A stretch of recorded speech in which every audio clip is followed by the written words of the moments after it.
ছোটবেলা থেকেই অধিকাংশ মেয়েদের সন্ধ্যা হওয়ার আগে বাড়ি ঢুকে যেতে হয়।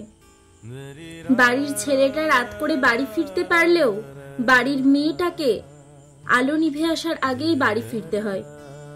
বহু কাকুতি মিনতি করার পরেও একটা রাত বন্ধুদের বাড়িতে সব বন্ধুরা মিলে হই হুল্লোড় করে কাটানোর অনুমতি পায় না অনেক মেয়ে। পুজোয় সারা রাত ঠাকুর দেখতে পায় না। বন্ধুদের সাথে কিছুদিনের জন্য পাহাড়ে সমুদ্রে ঘুরতে যেতে পারে না। ঘুরতে যাওয়ার জন্য পরিবারের মানুষেরা কবে প্ল্যান করবে তার অপেক্ষায় বসে থাকতে হয়। ছেলেদের মতো হই হই করে নাইট শো দেখে বাড়ি ফিরতে পারে না।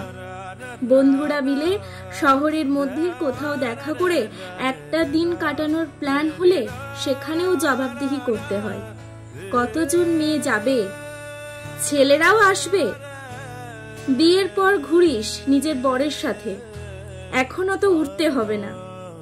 এমতাবস্থায় অধিকাংশ মেয়েরাই ভাবে কবে স্বাবলম্বী হব, কবে নিজের জীবনটা নিজের মতো করে নিজের শর্তে বাঁচতে পারবো, কবে সেই ছোট্ট বয়স থেকেই নিজের উপেক্ষিত ডানাজোড়া মেলে দাঁড়িয়ে থাকতে পারবো সেই সমস্ত জায়গায় যেখানে যেখানে দাঁড়িয়ে থাকতে মন চায়।